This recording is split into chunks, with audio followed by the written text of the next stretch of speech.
Hey, what's up, guys? How are you? And welcome back to another episode of the Nose Sports Podcast. I'm your host, Chris, aka The Nose. We've got a lot of breakdown this week. First, we're looking back at an absolute wild weekend at Echo Park Speedway before we head to one of the most legendary tracks of NASCAR history, North Wilkesboro Speedway, for the Window World 450. So let's get right into it. Ryan Blaney put on a masterclass at Echo Park Speedway, winning the rain-delayed Quaker State 400 in one of the craziest finishes we've seen all season. Blaney started from the pole. He swept both Stage 1 and Stage 2, led an incredibly 171 of the 263 laps. And when everything was said and done, he was standing in victory lane. But getting there, it was not easy. Mother Nature had other plans. Lightning and heavy rain brought out a red flag on lap 109, and after sitting around for over 3 hours, the race finally resumed late Sunday night and didn't end until nearly 2 a.m. on the East Coast Monday morning. If you stayed awake to watch that finish, you're a true NASCAR fan. Me, I did not. Once the red flag came out and the rain was there, I was out. I get up at 4 a.m. to head to work. There's no way I was staying up for that. But then came the chaos. With just a handful of laps remaining, Kyle Larson squeezed Denny Hamlin into the outside wall, triggering a massive crash that collected Chase Briscoe, Alex Bowman, Riley Hurst, and several others. That set the stage for an overtime restart. On the final lap, Carson Hocevar, the Hurricane, he looked like he might steal the win, but Ryan Blaney, he wasn't done. Coming off turn 4, Blaney charged to the outside while Bubba Wallace made a move underneath. The two raced 3 wide to the checkered flag, and a huge push from Christopher Bell gave Ryan Blaney just enough momentum to edge everyone at the line. Unfortunately, though, for Bubba Wallace, the celebration, it did not last. NASCAR ruled that Bubba improved his position by driving below the double yellow line on the backstretch, resulting in a penalty that dropped him all the way back to 29th place, the final car on the lead lap. If you love the call or hate it, it changed the entire finishing order. So let's take a look at my fantasy lineup.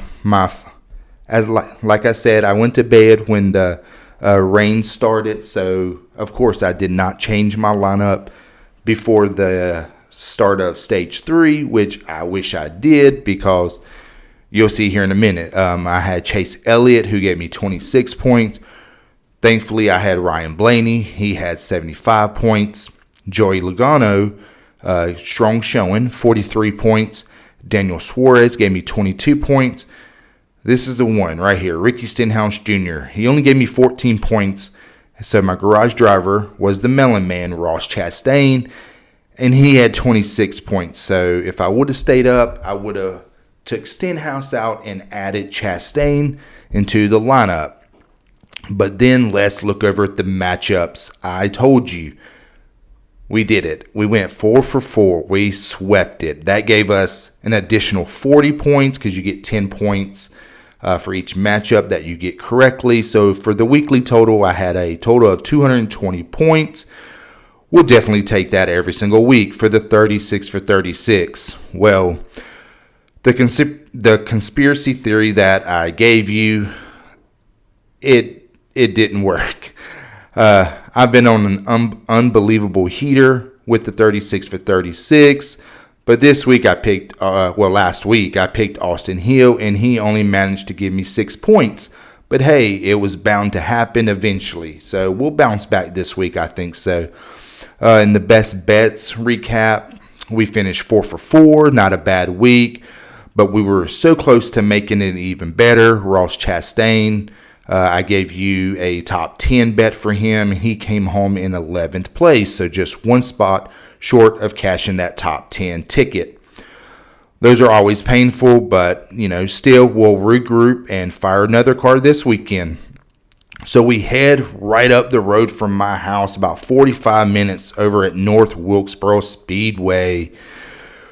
Oh boy, I'm very excited for this race. Every NASCAR fan should really be excited for this because we are going to a historic track here, the birthplace of moonshine runners, the birthplace of stock car racing, the roots of this sport. For the first time in over 30 years, North Wilkesboro hosts a point-paying NASCAR Cup Series race with the Winter World 450. Since being revived in 2023, the track has only hosted the All-Star race. Now the points matter here. The pressure matters, and every lap matters. Drivers will battle for 450 laps around the historic .625 mile short track, making it the longest race ever held at North Wilkesboro. The fresh pavement here continues to evolve every time these cars hit the track, making tire management, patience, and track positioning more important than ever. This race is also round 4 of the NASCAR's in-season challenge, with only 4 drivers still battling it out for that $1 million prize. The final 4 matchups are Todd Gilliland versus Chase Briscoe. I'm sorry, not Chase Briscoe. Todd Gilliland versus Chase Elliott. Christopher Bale versus Ryan Blaney, which I'm very excited for that one. And before somebody calls me out, last week I said I had Chase Elliott winning the in-season challenge. After looking back at my bracket, I was wrong. I actually have Chase Elliott making the championship round, but losing to the 12 car of Ryan Blaney in the championship.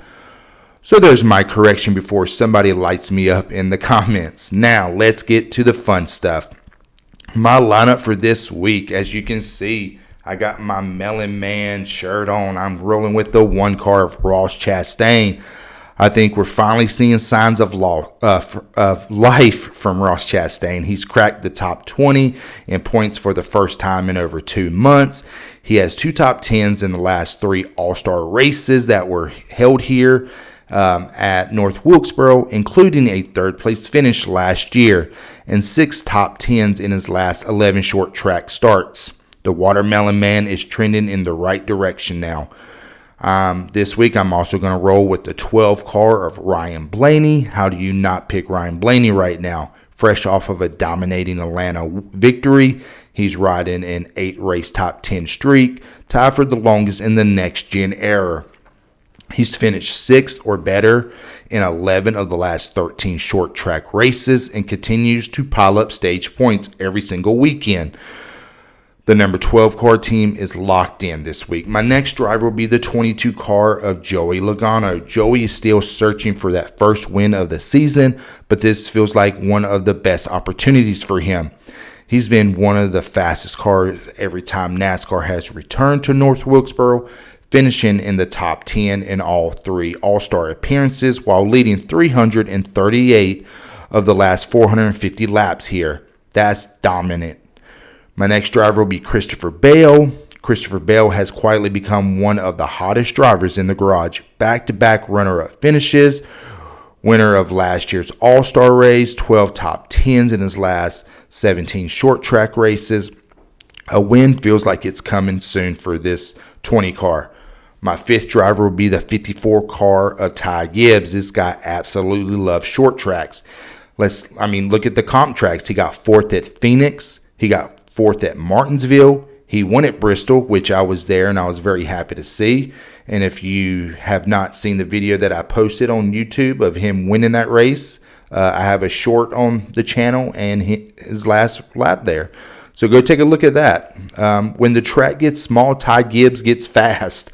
Don't be surprised if he's battling for the win late Sunday night. My garage driver will be the one that won the short track at the Clash at Bowman Gray, Ryan Preece.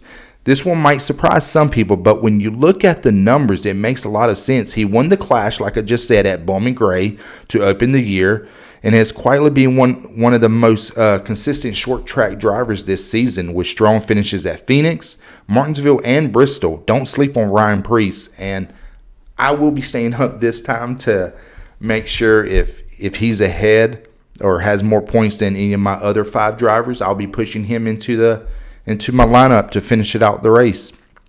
Over at the matchups, we got Christopher Bell versus Ryan Blaney. My pick here will be Ryan Blaney. This one feels like a heavyweight championship fight. Toyota versus Penske. Bell has been incredible. Blaney has been incredible. But after what I watched last weekend, I'm giving the slightest edge to Ryan Blaney.